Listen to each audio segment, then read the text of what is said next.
जरूरी सूचना है आप सभी स्टूडेंट्स के लिए। स्टडी फॉर सिविल सर्विसेज का Android app Google play store में आ चुका है, उसको प्लीज तुरंत इंस्टॉल कर लीजिए। और अगर आप स्टडी फॉर सिविल सर्विसेज के सिर्फ ऐप से कोई भी कोर्स, कोई भी पीडीएफ परचेस करते हैं, तो उसमें अप्लाई कूपन, अगर आप ज्ञान सर जो है आप उसमें अप्लाई करते हैं, ये कूपन कोड है, तो उसमें 20% फीस तुरंत माफ हो जाएगी। मतलब 20% डिस्काउंट तुरंत उसमें लग जाएगा। ज्ञान सर लिखना है, नॉर्मली ज्ञान सर स्मॉल लेटर में है सब कुछ, कोई स्पेस नहीं, कोई कॉलम नहीं, सिर्फ ज्ञान सर, GYANSIR। इस तरह से अगर कूपन कोड लगाते हैं आप ऐप में बाई करने से पहले, जो अप्लाई कूपन वाले में आता है, तो 20% का डिस्काउंट तुरंत मिलेगा। वीडियो देखिए। नमस्कार दोस्तों, इकोनॉमी के एक और लेक्चर में आप सभी का स्वागत है। हम लोग ने इकोनॉमी शुरू कर दी है थ्रू MCQ। डिटेल में सारे कॉन्सेप्ट पढ़ रहे हैं। इतना पढ़ लेंगे कि एग्ज़ाम के लिए बहुत ज़्यादा ये काम आ जाएंगे आपके। फिर जब आप करंट अफेयर्स पढ़ेंगे तो आप आराम से रिलेट कर पाएंगे, बजट पढ़ेंगे, इकोनॉमिक सर्वे पढ़ेंगे, है ना। सारी इंपॉर्टेंट चीज़ें आपको मिल जाएंगी स्टडी फॉर सिविल सर्विसेज का।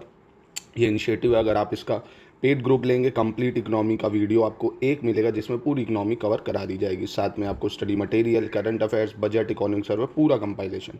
और कंप्लीट स्टडी मटेरियल के लिए आप हमारे नंबरों पे कांटेक्ट कर सकते हैं, ठीक है। चलिए तो क्वेश्चन शुरू करते हैं 26 से। निम्नलिखित में से कौन सा युग्म गलत है, कह रहा है, ये बताना है। Which of the following pair is not correctly match. Ruhr औद्योगिक प्रदेश, ये जर्मनी में है। Flanders industrial region Belgium and France में है। स्कॉटलैंड इंडस्ट्रियल रीजन स्वीडन में है। New England industrial region USA में है। कौन सा गलत है इसमें, ये बताना। तो आपको दोस्तों डी वाला लग रहा होगा, पर डी वाला सही है। स्कॉटलैंड इंडस्ट्रियल रीजन ये स्वीडन में नहीं होके, ये UK में ही है। तो आपको पता होगा ना, यूनाइटेड किंगडम 4 से मिल के बना है। UK में क्या क्या आता है देखिए, UK में आयरलैंड आ जाता है, इंग्लैंड आ जाता है ना। इंग्लैंड, आयरलैंड, स्कॉटलैंड और वेल्स, ये पूरा UK में आता है। इंग्लैंड, आयरलैंड, स्कॉटलैंड और वेल्स, है ना।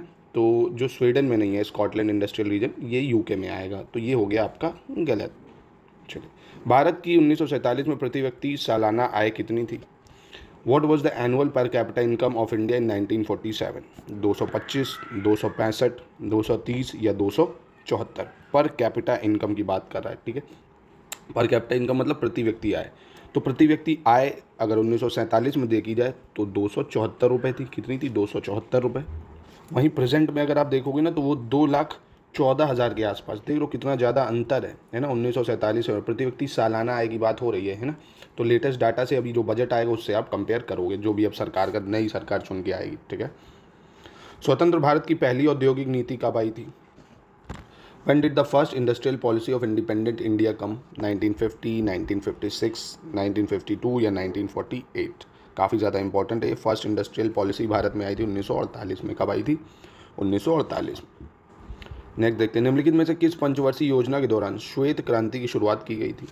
In the following white revolution was started in which 5-year plan. White revolution कब शुरू हुआ था, फर्स्ट, थर्ड या फोर्थ, सिक्स्थ 5-year प्लान। देखो व्हाइट रेवोल्यूशन अगर आपको याद हो 1970 में आया था। व्हाइट रेवोल्यूशन कब आया था, 1970 में, है ना। ऑपरेशन फ्लड इसको नाम दिया गया था। क्या दिया गया था, ऑपरेशन फ्लड। दूध की क्रांति थी, मतलब दूध का प्रोडक्शन बढ़ाने के लिए था। वायरगीस कुरिन इसके जनक भी कहे जाते हैं, वायरगीस कुरिन, ठीक है। अब कौन सा 5-year प्लान हुआ ये, तो देखो पहली चीज़, फर्स्ट 5-year प्लान आपको याद होगा, अगर 1900 कब चला, 51 से 56 चलेगा। फिर दूसरा जो है 1956 से 61 चलेगा, ठीक है। तीसरा कब चलेगा, फिर तीसरा चल जाएगा आपका 1961 से 66 चल जाएगा। 1961 से 66 चल जाएगा तीसरा 5-year प्लान। फिर बीच में रोलिंग प्लान होगा तो फोर्थ 5-year प्लान चलेगा 1969 से 74, है ना। 1969 से 74 चलता है फोर्थ 5-year प्लान। तो इसी फोर्थ 5-year प्लान में 1970 में आया था ऑपरेशन फ्लड। और वहीं फिर सिक्स्थ 5-year प्लान फिर बढ़ जाएगा आगे, 1980 से 85 चलेगा, ठीक है। चलिए, मनमोहन सिंह ने उदारीकरण की नीति कब प्रस्तुत की। When did Manmohan Singh introduce the policy of liberalisation. तो LPG रिफॉर्म आपको पता होगा 1991 में आया था। लिबरलाइजेशन, प्राइवेटाइजेशन, ग्लोबलाइजेशन, जब भारत की मार्केट को दुनिया के लिए खोला गया था, ठीक है। अब नेक्स्ट कह रहा है, उदारीकरण की नीति लागू होने के समय भारत के प्रधानमंत्री कौन थे।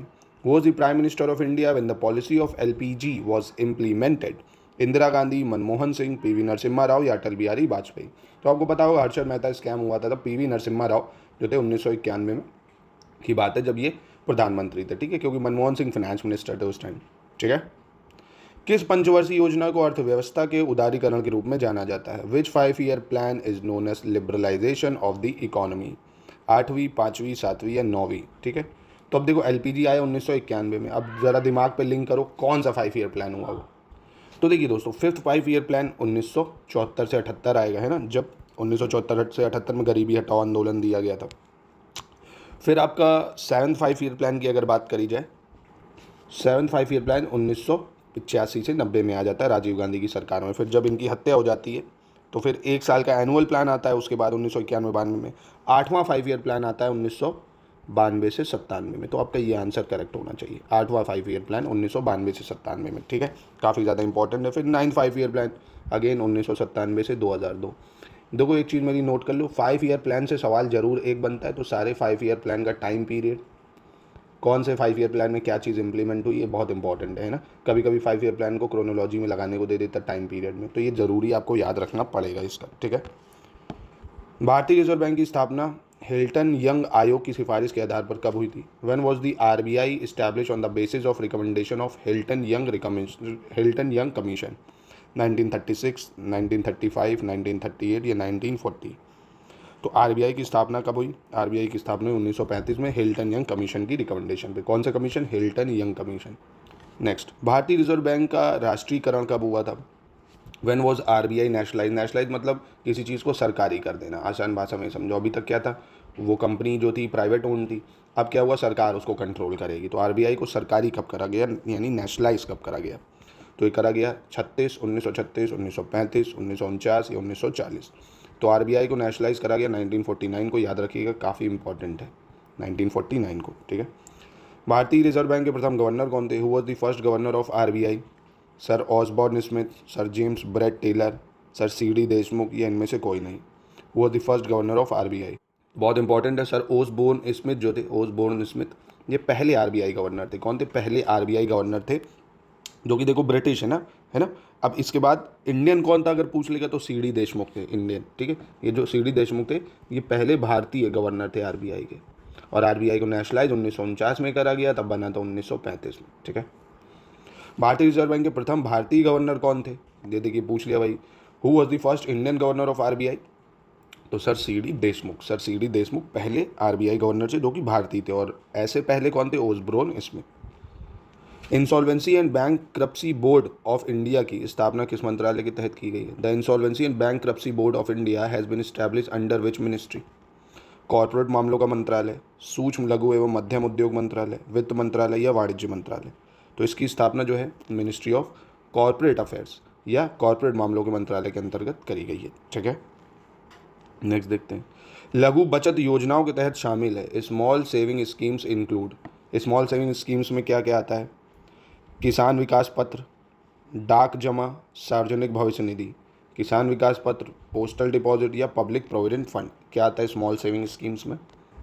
देखो किसान विकास पत्र है, पोस्टल डिपॉजिट है, पब्लिक प्रोविडेंट, ये सब स्मॉल सेविंग स्कीम्स में आ जाती है। स्मॉल सेविंग स्कीम्स जो होती हैं जिसमें आप अपने फंड्स को क्या करते हो, एक जगह सुरक्षित रखते हो, उसके बाद आप उसको विड्रॉ कर सकते हो ना, तो ये सब स्मॉल सेविंग स्कीम्स में आएगा। इंस्टेक्स के संबंध में सही कथन चुनना है। Choose the correct statement regarding INSTEX. क्या होता है इंस्टेक्स? देखो सबसे पहले तो इंस्टेक्स का मतलब क्या है? Instrument in support of trade exchange, instrument in support of trade and exchange, ठीक है, याद रखिएगा, instrument in support of trade exchange. अब ये क्या है? It is a barter system, यानी यह एक वस्तु विनिमय प्रणाली है। दूसरा, its purpose is to trade without using American dollar, इसका मकसद अमेरिकन डॉलर का प्रयोग ना करते हुए व्यापार करना है। तो बिल्कुल ये दोनों ही स्टेटमेंट सही है कि एक तरह से बार्टर सिस्टम। देखिए 2019 में इसको किसने इस्टेब्लिश करा था? फ्रांस है, जर्मनी है, यूके है, इसने इस्टेब्लिशमेंट करी थी इसकी। जितनी भी यूरोपियन कंट्रीज़ हैं उनको अलाउ कर रहा था कि ट्रेड करे वो ईरान के साथ, है ना, without dollar, use of dollar, है ना। जैसे इन्होंने कुछ प्रोडक्ट दिया और यहाँ से ये कुछ प्रोडक्ट ले लें, है ना, बार्टर सिस्टम के तौर पे ट्रेड करने का 2019 में आया था, काफ़ी न्यूज़ में था। इंस्टेक्स बार्टर सिस्टम है ना, तो ये याद रखिएगा इंस्टेक्स। ये ऐसे टर्म जो न्यूज़ में होते हैं वो ही इकनॉमी में ज़्यादातर आते हैं, आपको उन्हीं पे फोकस करना है। औद्योगिक उत्पादन सूचकांक के संदर्भ में निम्नलिखित कथनों पर विचार करना है। With reference to the index of industrial production consider the following statement.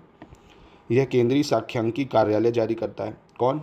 Industrial production कौन जारी करता है? Issue by central statistics office, number 1। Number 2, इसका आधार वर्ष या बेस ईयर 2010-11 है।